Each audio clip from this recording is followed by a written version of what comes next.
Με σου ζεις πολλά τραπέζι, μαλάκα. Κοίτα, η πέση, να σε σύρω.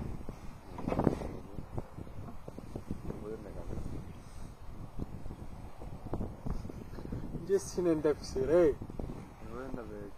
Η κάμνη το. Ναι. Facebook. Κυρίες και κύριοι, αυτό είναι το Λιοπέτρι. Βρισκόμαστε εδώ για να κάνουμε site ανάλυση. Έχει και τη θάλασσα του. Έχει και τη θάλασσα του.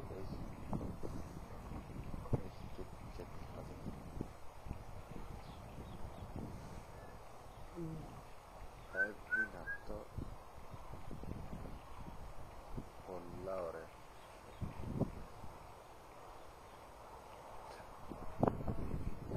Τι είπες κάνεις. Πέτω να ακούετε. Λοιπόν, λουτράκι, νερό αγρός.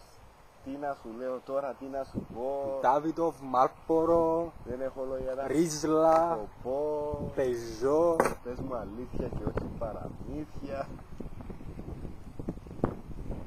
Εσείς και από εκεί ξαπλώνουν και απολαμβάνουν το ίδιο.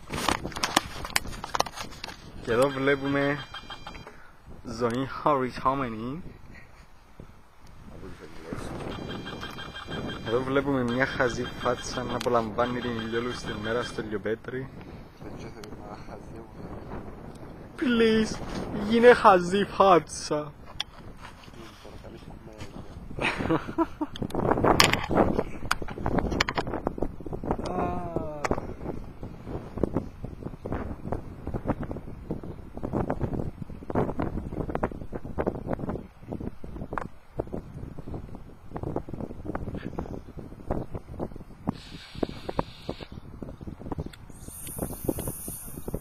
한입 다음에